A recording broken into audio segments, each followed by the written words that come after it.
Pag-ibig na inaalay ang pilit naman na itinatakwil at tinatanggihan ng isang babae sa Marikina. Ito daw ay dahil sa ang pagsisinta ay galing sa isang demonyo. Nakakaya bang ipaglaban ni Flor de Lisa ang lalaking tunay niyang mahal kahit pa diablo ang mismong humahadlang? Ang makapanindig balahibong ligawan inyo ngayong matutunghayan sa masamang kutob sa Evil Lover.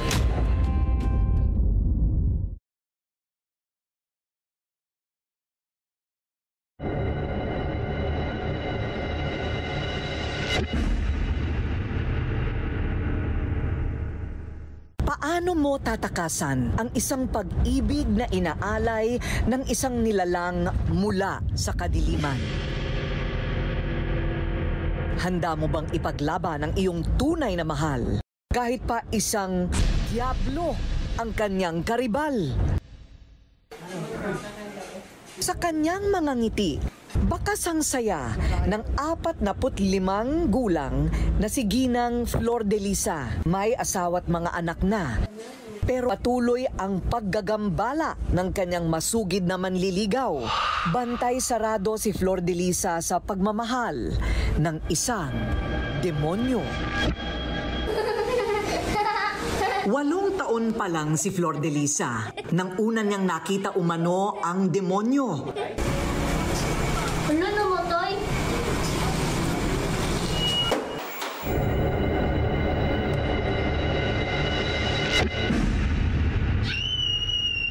Hinding-hindi daw niya makakalimutan ang engkwentrong iyon nang magtama ang kanilang mga mata at tumambad sa kanya ang itsura ng kampon ng dilim.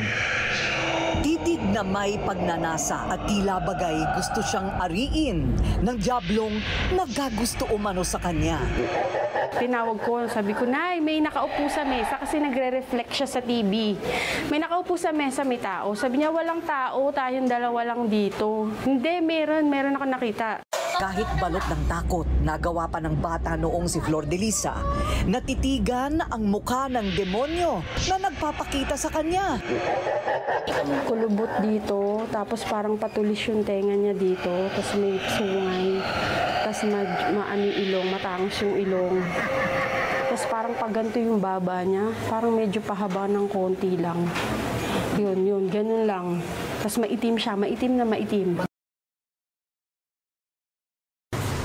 Nang magpatingin sila sa isang albularyo, isang kagimbal-gimbal na revelasyon ang tumambad sa kanila. May nagkakagusto sa anak mo. Sino? Hindi sino. Ano? Maligno. Ang sabi ng albularyo, meron nga daw nagkakagusto sa akin na na maligno, na ayaw daw akong ipakasal.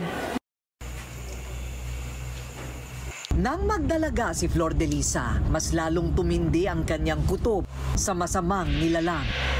Siyempre magsasalamin kapag labas mo magsasalamin. Parang merong lumilitaw bigla dun sa likuran ko. Nananakbo ako, hindi ako nagtatagal mag-isa dun. Kwento pa ni Flor de Lisa, naging masugid sa panliligaw ang hinihinala nilang demonyo. Hindi na lang pagpaparamdam ang ginagawa nito. Nagsimula na rin daw itong magbigay o mag-alay ng mga tuyong bulaklak. Kahit puno ng kababalaghan at misteryo ang pagdadalaga ni Flor de Lisa, nang makilala niya ang kanyang asawa ngayon na si Renan. Sa loob ng 5 buwan nilang magkarelasyon noon, walang araw na lumagpas na hindi sila ginagambala ng umano'y nilalang mula sa kadiliman.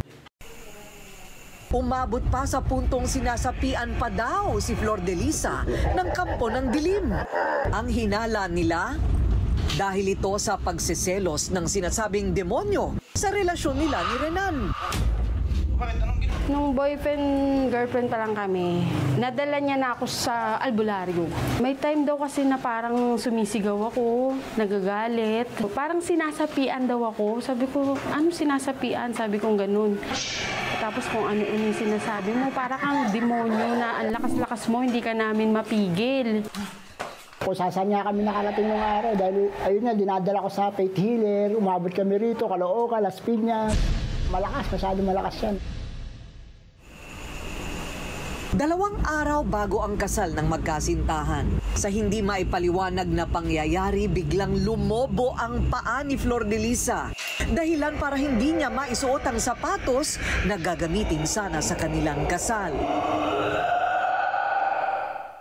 Sa bagong buhay na mayroon sila para makataka sa panggugulo ng demonyo na nahumaling kay Flor de Lisa, nagdesisyon silang lumipat na lang ng bahay. Pero sa kanilang paglilipat, imbis na matigil ang paggagambala, mas lalo pa daw itong naging agresibo.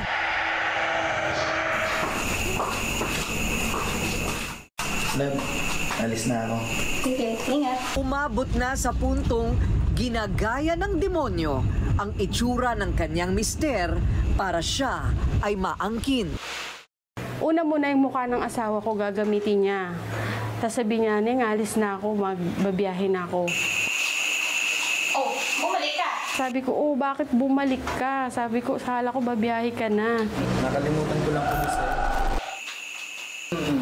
Sabi niya, nakalimutan ako eh. Sabi ko, anong nakalimutan mo?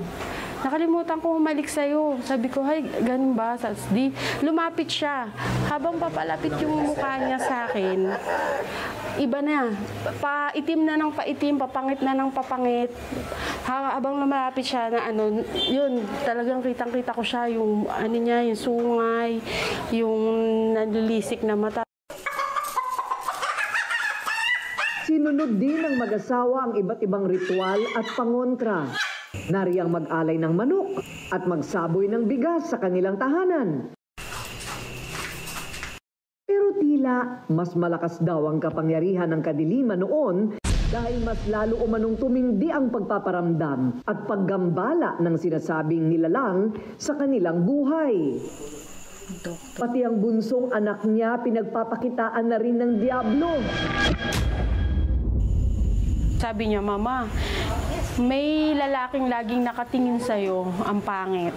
Sabi nung anak kong bunso. Sabi ko, isarado mo kasi yung pintuan. Sabi kong gano'n. Lumaya mo na kami! Hindi kami sasama sa'yo!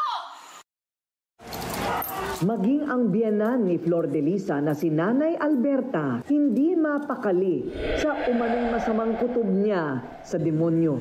Umaangat ang lahat ng kanyang balahibo at buhok sa tuwing magpaparamdam sa kanya ang manliligaw ng manugang. Kiniklabutan ako, tumatayo yung balahibo ko. Yun lang, naramdaman ko. Pero alam ko na siguro may ibang tao dito. Minsan may naglalakad.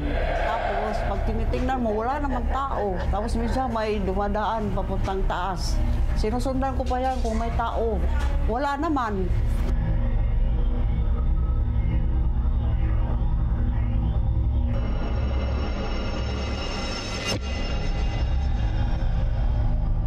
Madalas daw nakapwesto ang sugo ni Satanas na ito sa kanilang hagdanan. Nakaambang sa pagkakataong pwede niyang itulak ang mga tao na hadlang sa kanyang pagmamahal kay Flor de Lisa.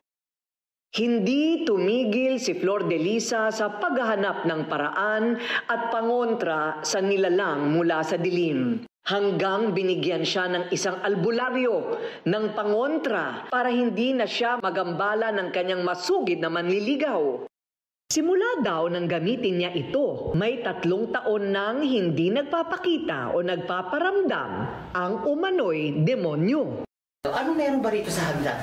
Hindi ko rin alam, pero sabi nga nila, Pero ang inakalang natuldukang panunuyo sa muling pagkakataon, nadugtungan noong araw na kinapanayam ng rated Corina si Flor de Lisa.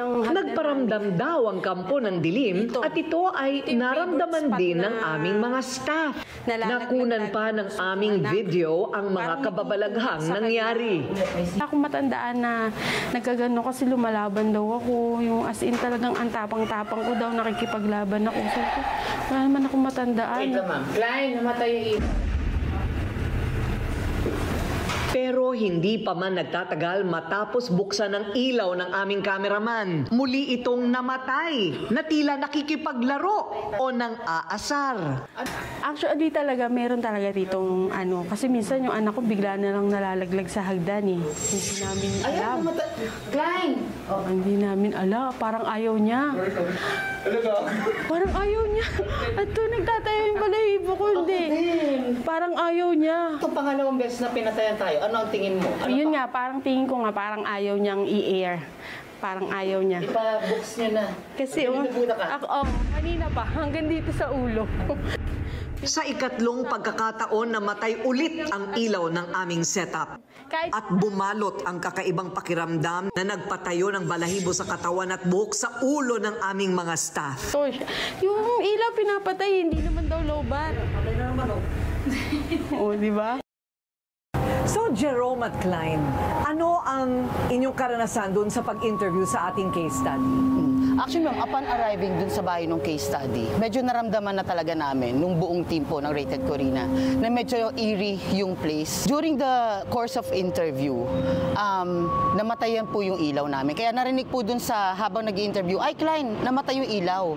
Yung backlight niya, ma'am, namatay siya. Na hindi pangkaraniwang nangyayari. Hindi po, ma'am. Kasi syempre, pag nagsiset up po tayo, chinecheck naman po natin yung mga gamit natin. Yung lapel, yung audio, yung camera po natin. So, medyo nagtaka lang kami, bakit po namatay? Then, nung chinek po niya, it turned out na hindi po baterya yung problema. Pinatay talaga yung switch. Ito po yung namamatay. Talagang kiniklik ng ganun. Narinig pa. Usually, pagka malfunction, yung ito lang yun. Parang magnalobat, namamatay kusa. Pero yung sa amin talaga, kiniklik ng ganun. So, on ako ng talaga, may pumipindot. May pumipindot po talaga. So, on ako ng on. Yung pangalawang akit ko doon, alam ko nang may nag-off. Kaya pag ginanon ko, bubukas ulit siya. Kapag gumagawa tayo ng kwentong kababalaghan, mismong team, yung writer at yung cameraman ang nakakakita kung ano ba, totoo ba ito o guni-guni lang nung kausap natin? Ano sa palagay ninyo? Sa tagal naman na natin sa broadcast industry, sa pre-interview pa lang malalaman na natin kung yung case study mo may tinatago, merong nagsisinungaling siya, or totoo yung sinasabi niya. So, ako ma'am, certified, believe na believe ako, legit po yung story. Yung titawag na Casper. Parang, you're talking about ghosts? Sige, magparamdaman ako, puk, susundutin yung ano. Dahil sa hindi maipaliwanag na kababalaghang ito, kumonsulta agad ang Rated Corina sa isang paranormal expert para mabigyan ng solusyon ang matagal ng problema ni Flor de Lisa sa sinasabing demonyo na gumagambala sa kanila. She legitimately experienced them, pero hindi siya demonyo. Kasi kung demonyo, is dapat buong pamilya niya is patay na. Puno ng tiwala si Flor de Lisa sa Panginoon na matatahimik na ang kanyang pamilya sa wakas. Dalangin din niya na sana'y lubayan na siya ng demonyong nagkakagusto sa kanya dahil pagbaliktarin man ang mundo. Pamilyado na siyang babae sa harap ng Diyos at harap ng mga tao. At kahit kailan ay hindi pwedeng magmahala ng isang kampo ng dilim at Kristiyanong tao.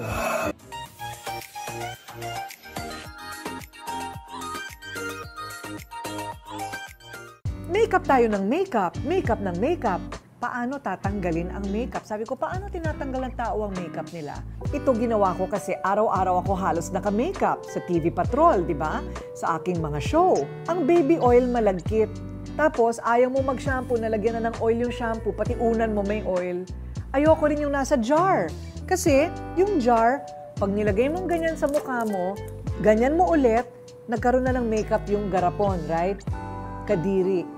Ito, very hygienic and has vitamins and is also lightening on the skin. It's a tube and it's called Take It Off. Matatanggal lahat. Pati problema nyo matatanggal. Namomroblema tayo sa maduming balat, ito tanggal lahat. Okay? So, you try it kahit yung mahirap tanggalin na mascara, tanggal lahat yan. Take it off, girl!